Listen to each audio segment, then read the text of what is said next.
Yo, what it do? It's your boy T-Lee, and I'm back with another fire reaction. Today we're gonna be reacting to another NBA episode. Every NBA player who did something so weird, it got banned. Let's go and jump into this. We do another episode of B-Ball Explained. Before we get started, make sure y'all like, subscribe, turn on the post notification bell. We're on that road to 100K subscribers. Let's go and get to it. J.R. Smith's shoelace untied. On January 5th, 2014, during a Knicks game against the Mavericks, Smith pulled one of the weirdest in-game stunts ever, while Sean Marion was sticking. Why would you do that? It's literally eyes all on you. Like, he thought he was that sneaky? No.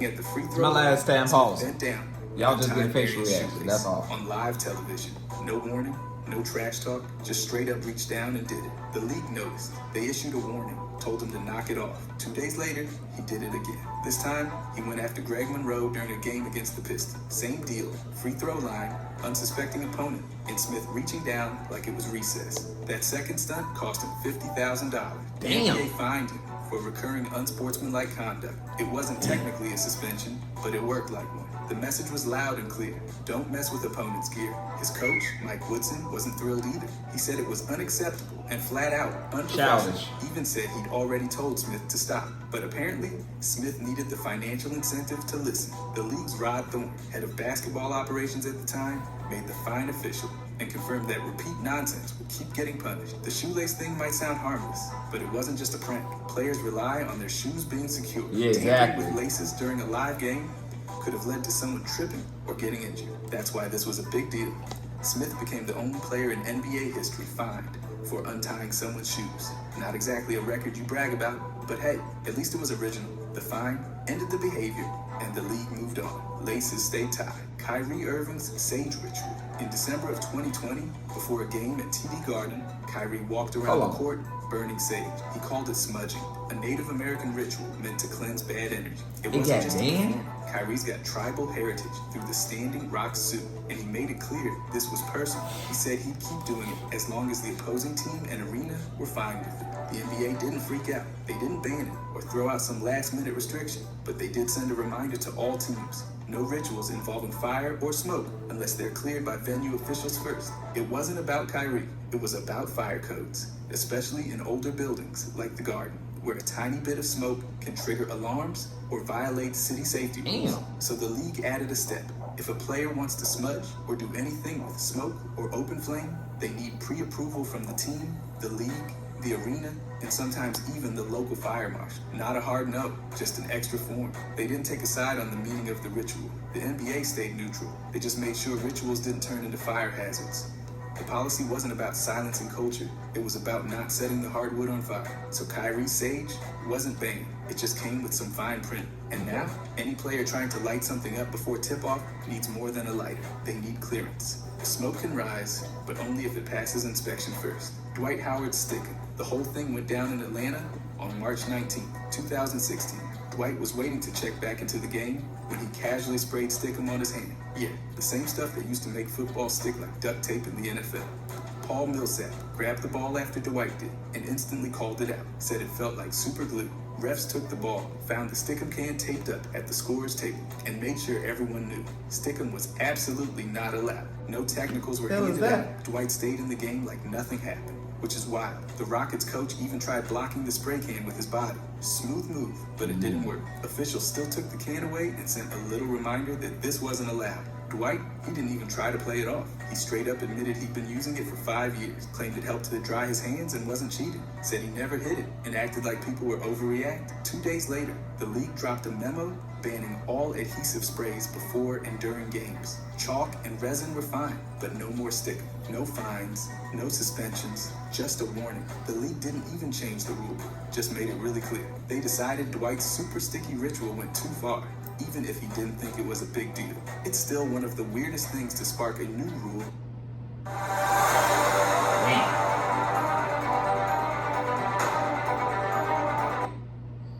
Mostly because he was so open about it. And now, No more sticker, ever. By the way, if you guys want to subscribe, I'm going to be posting every day. Y'all subscribe. Anyways, I'm going to be posting whatever they post, reacting to on it. December 12th, 2017, Kelly stepped onto the court rocking a bright red shooting sleeve on his right leg during a Wizards game against the Nets. It had Supreme, Nike, and NBA logos printed across it, loud and proud. Not surprisingly, it caught eyes fast, but by halftime, it was gone. The Wizards told him to take it off, and the NBA's policy was the reason. No brand logos on court gear unless it's part of an official league deal. And Supreme had zero partnership. Kelly looked confused about the whole thing. He thought it was all good since Nike and NBA logos were on there too. After the game, he joked that maybe it was just too wavy for the league.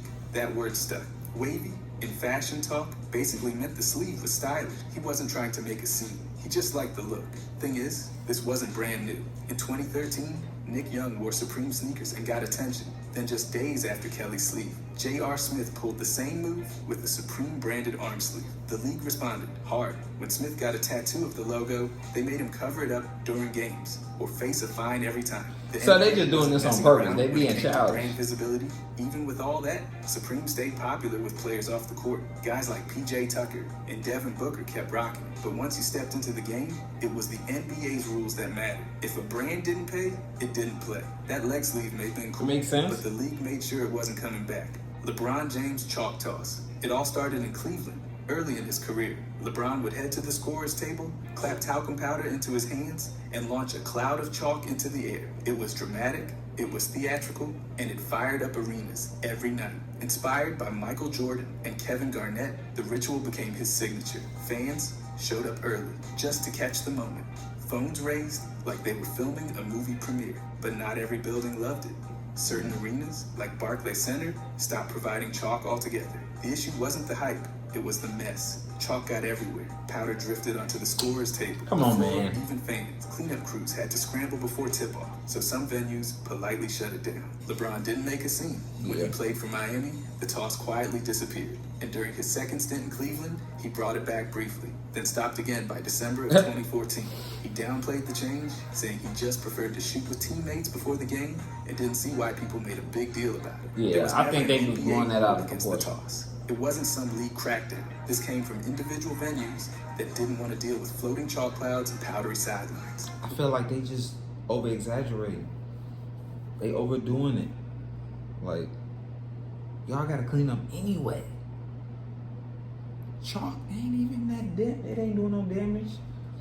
Cause I'm pretty sure people are leaving half-eaten hot dogs, beers, like all that crap. Like, Unrespected, he adjusted his routine depending on where he was playing. Even without a band, the chalk toss is a perfect example of how player rituals can run into arena logistics. It wasn't rebellion or superstition, it was just one of those moments where spectacle met Swiffer duty. The toss meant a lot to fans, but when the dust settled, it wasn't bigger than the floor crew. Andrei Kirilenko's AK-47 nickname. It started out simple. His initials were A and K. He wore number 47. He was born in Russia, so naturally, AK-47 stuck. It was catchy, it made sense, and fans loved it. The nickname followed him throughout his time with the Utah Jazz and became one of the most recognizable in the league. But when nickname jerseys became a thing in January of 2013, the league drew a line. The Nets and Heat had a special game where players wore their nicknames on official jerseys. Everyone expected to see AK-47 stitched across Kirilenko's back. Instead, nothing. No AK-47 jersey showed up. The reason? The NBA didn't like the reference to a military weapon. His jersey said his last name written in Cyrillic script, the alphabet used in Russian. There wasn't a formal announcement or rule change, just a quiet, intentional exclusion. The league didn't want a gun name on team gear. Even though the nickname had zero violent intent and was rooted in Kirilenko's background, it didn't matter. The association was too strong, so the name stayed off the jerseys. This wasn't just a fashion call, it was about brand protection. The NBA controls what goes on uniform, period. They didn't want even a whiff of gun imagery on official merch. It reflected a wider policy shift after 2010, when the league started cracking down harder on things that could cause controversy. Players could use nicknames, but not if they sounded like assault rifles. The nickname AK-47 still lives on in broadcasts, interviews, and highlights. Fans kept using it. The media didn't drop it. But the NBA made one thing clear. On the jersey, not happening. And that silent decision turned a beloved not over here, into motherfucker. another example of the league's no-nonsense approach to branding. Meta, world, peace name changes on jerseys. If it's not your legal name, it's not going on the jersey. Period. That's the NBA's line, and they don't bend it. Okay, we you can't understand. slap a nickname, slogan, or message on the back just because it sounds cool or you feel like making a statement. If it hasn't been legally changed through the courts, the league shuts it down. No, Your cat is a natural-born carnivore. They sound aggressive a little bit, though, delicious when they be talking about the... Look at Ron Artest. He didn't just tell the Lakers he wanted to be called Meta World Peace. He went to court, got it legally changed, and only then did the NBA approve World Peace on his jersey, starting in the 2011 to 2012 season. That wasn't a publicity stunt, it was paperwork. When he changed it again in 2020 to Meta Sandiford Artest, the NBA updated their records because he did it the right way. Same thing happened with Enes Kanter when he became a U.S. citizen in November 2021 and added freedom to his name. The league didn't flinch. The Celtics jersey said freedom the next game because the legal name change was complete. But if a player wants to wear something symbolic without changing their name legally, not happening. The NBA's jersey policy is strict. Only your government-recognized name makes it onto your back. They've never allowed anything else. Not slogans, not statements, not branding, not even well-meaning causes. If it's not your legal identity, it's not league approved. The NBA's message is crystal clear. Your jersey is not a billboard or a nickname playground. It's your name, and only your legal name. No shortcuts, no exception. Just the law and the stitching to match. Rajon Rondo's upside-down headband. Back in the late 2000s, Rondo started flipping his NBA headband, so the league logo was upside down. No official explanation ever came out, but most figured it was some mix of superstition, personal style, or just Rondo doing Rondo things. It didn't take long for fans to notice. It became a signature part of his look, but the league, they noticed too, and they weren't into it. In October of 2010, the NBA updated the dress code to ban upside down or inside out headbands. The logo had to be front and right side up. That rule was directly aimed at Rondo's upside down style. League officials said the headband thing clashed with their branding. Basically, it was a walking, sweating logo flip. And the NBA wasn't about to let that slide. Once the rule dropped, Rondo didn't just... He should have known that. Some of these NBA players be just doing stuff on purpose. Wearing one altogether. That part said more than words. It wasn't just about a piece of cloth. It was about control and presentation. The NBA, especially under Commissioner Stern, was hyper-focused on image. They had rules about tape color, sock height, you name it. And this wasn't just some temporary crackdown. The upside-down ban stayed in place. A few players tried to mimic the look later on, but officials usually stepped in fast. Rondo's short-lived trend didn't last, but it left its mark. Another example of how even the smallest fashion choice can turn into a league policy. The NBA keeps things tight. Rondo just happened to cross one of the more unexpected lines. Gilbert Arenas' finger gun gesture. I knew about the those. whole mess started on December 24th. 2009, I've seen this. Arenas brought unloaded guns into the Wizards' We locker seen room this. after a fight We over seen a this, y'all. teammate. Yeah. His birthday, by the way. He had a little gun incident His mate. and then started making a mockery of it. Okay. Fingers first. Iman Shumpert's Adidas haircut. In April of 2013, Shumpert showed up on the court with a bold move. He shaved the Adidas three-stripe logo right into the back of his high-top fade. He was an Adidas athlete, so it wasn't random. He even posted it on Instagram with a proud little hashtag saying, "I put on." The logo was clean, centered, and extremely visible. Bad boy playing, ain't gonna lie. But that didn't fly with the NBA. According to league rules, the only place a commercial logo is allowed on a player is on their shoes, not on sleeves, socks, accessories, and definitely not on your haircut. The league reached out fast. After just one game, they told Shumpert to remove it immediately. He didn't push back. He shaved it out and posted another photo online with the caption band, tagging the NBA and apologizing for not knowing it was a violation. This wasn't just about hair, it was about keeping the on-court image clean and consistent. The NBA doesn't want players walking billboards unless the league's cashing in too. Logos in the hair meant the player was using their body as marketing space, and the league said nope, not happening. Shumpert didn't argue. He just rocked a blank patch instead. Even though it lasted one game, the whole thing showed how serious the NBA is about presentation. You could wear flashy colors, wild cuts, wild shoes, but don't sneak in an unsanctioned logo. Shumpert learned the rule the hard way, and honestly, the league sent a message. That style can bend, but branding, that stays under lock. D-Wade's decorative band-aids. In February of 2009, Wade returned to the court with stitches under his left eye and wore a Band-Aid during games. But he didn't stop there. He started sporting custom designs, American flags, all-star graphics, his nickname Flash, and even one that just said Wade. It was part fashion, part flex, and the fans ate it up. Wade said half the arena started showing up in Band-Aids.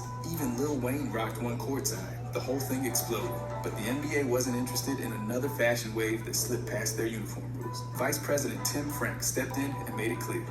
Players could wear Band-Aids for health reasons, but no names, no slogans, no logos, not on accessories, and definitely not on your face. The policy had always existed. They doing too much. I feel like they trying to control too much.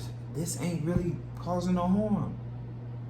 Damn, they need to get these old people up out of these Only shoes could feature a offices. logo, Like, but now it wasn't that send these By early rules. March, the league banned decorative Band-Aids. There were no fines, no public reprimands, just a straight-up directive. Wade removed them without protest, and the trend vanished almost overnight. This was part of a bigger trend. The NBA had already clamped down on accessories that blurred the line between medical necessity and personal branding. Jordan got fined for wearing non-regulation sneakers. Ninja headbands got pulled. Even hair and socks weren't safe. Wade's Band-Aids became another example of where fashion met the league's wall. They were harmless, sure, but once they turned into mobile billboards, the NBA pulled the plug. It wasn't about injury anymore. It was about presentation. And if it didn't fit the brand, it didn't stay on the floor. Wade made it iconic, but the league made sure it didn't become a staple. Stephen Jackson's malice at the Palace reforms. After the chaos that broke out on November 19, 2004, between the Pacers and Pistons, the NBA knew it couldn't keep running arenas the same way. Jackson jumping into the stands and throwing punches wasn't just a bad look. It triggered a league-wide security reset. By February 2005, the NBA had rolled out new rules for every single arena. First, they required at least 3 security guards to be posted between fans and players at all times. The idea was simple: stop anyone from crossing that invisible line again. Those guards weren't just symbolic. They were meant to physically block access and prevent a repeat of what happened in Detroit. Then came the alcohol rules. The league capped drinks at 24 ounces, limited fans to buying 2 at a time, and shut down sales after the third quarter. Fans could still have their beers, but the idea was to cool things off before emotions and alcohol boiled over. And arenas now had to post a fan code of conduct on signs, on screens, over the PA system. Everyone had to be reminded what behavior was expected. If a fan acted out, staff were empowered to throw them out or even ban them. No more gray areas. Makes sense. All these changes were announced during All-Star Weekend. Some people don't know how to act when they drunk. It wasn't just reactionary. It became the blueprint for keeping player-fan interactions safe and professional. Jackson's punch wasn't the only issue, but it was the wake-up call. These rules didn't just protect players. They redefined how NBA venues operated. Other leagues noticed. The standards shifted, and they've never shifted back. Jason Terry's sock situation.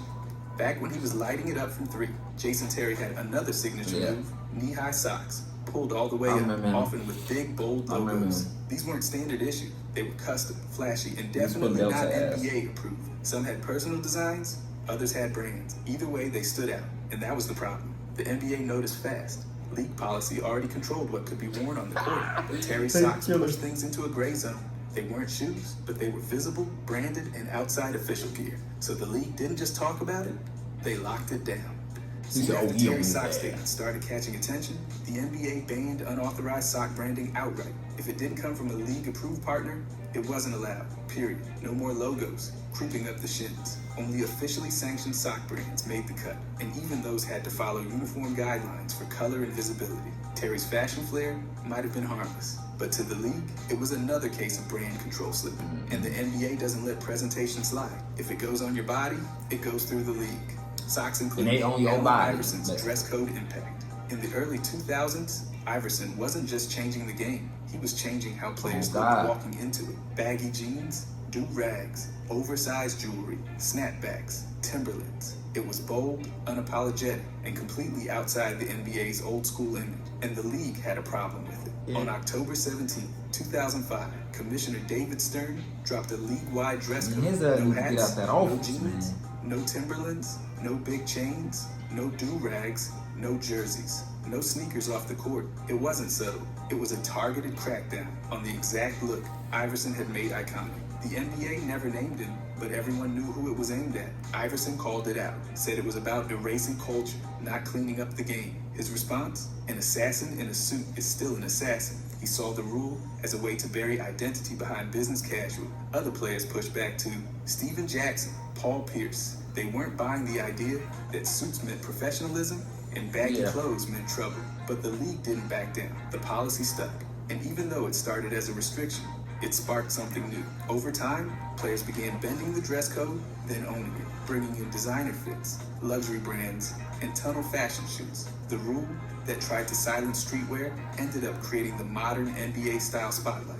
But make no mistake, this started with control. The league didn't want anything on the players that sent the wrong message. That's why the oversized chains and snapbacks had to go. It wasn't just about clothes, it was about image. And the NBA wanted to choose it, not inherit it from Allen Iverson. Karl Malone's elbows and the NBA's rule shift. On December 14, 1991, Karl Malone sent an elbow straight into Isaiah Thomas's face. Yeah, I remember the that. result, a massive gash above the eye and 40 stitches. Thomas called it the dirtiest play he'd ever experienced. Malone was ejected, suspended for 1 game, and fined $10,000, but the damage was already done. That hit wasn't an isolated moment. In May of 1999, Malone did it again. This time, elbowing Portland's Brian Grant and drawing another $10,000 fine. By then, it wasn't just a bad night. It was a pattern. Malone's elbows were becoming infamous, and the league started getting called out for letting it slide. But the NBA had enough. While the flagrant foul rule technically existed since the early 80s and was refined in 1991 to include automatic ejections for flagrant 2 calls, Malone's style forced officials to actually start using it. Refs were instructed to crack down on excessive elbows and dirty post play. Offensive fouls became more strictly enforced. Flagrant calls started flying.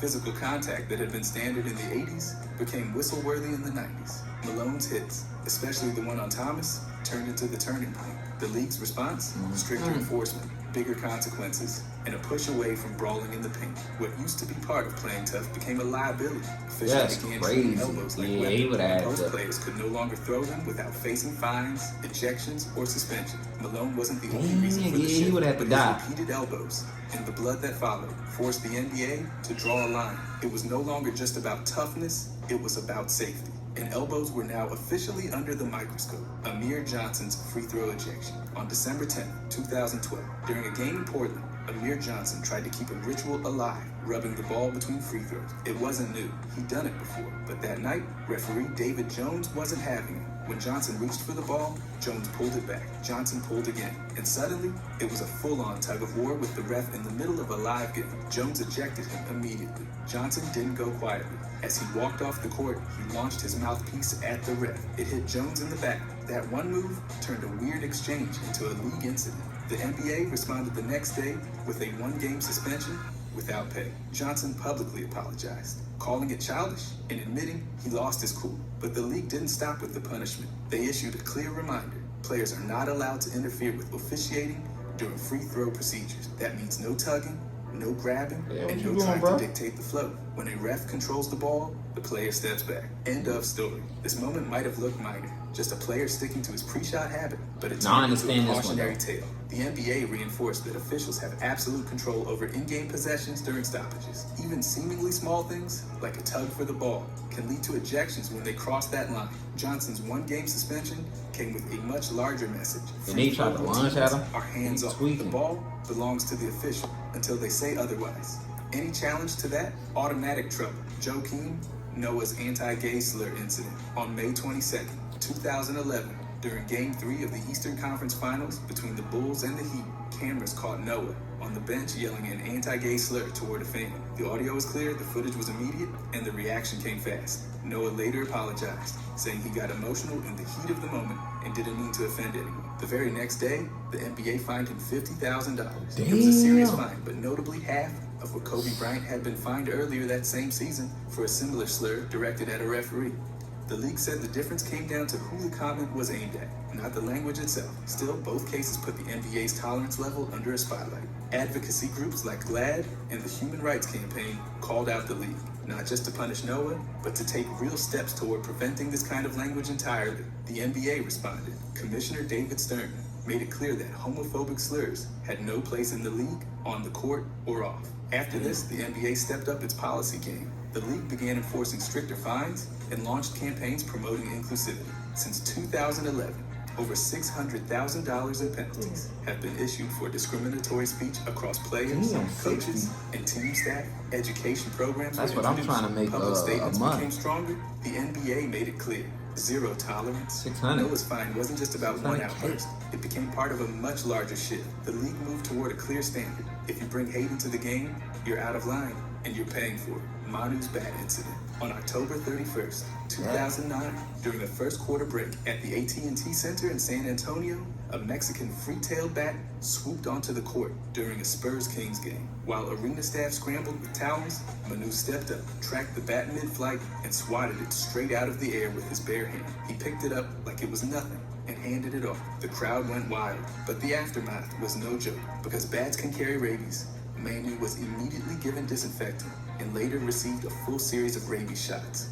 While only a small percentage of bats carry the virus, the exposure risk was real. The incident, caught on national broadcast, forced the Spurs and the AT&T Center to reconsider how seriously they were taking in-arena wildlife.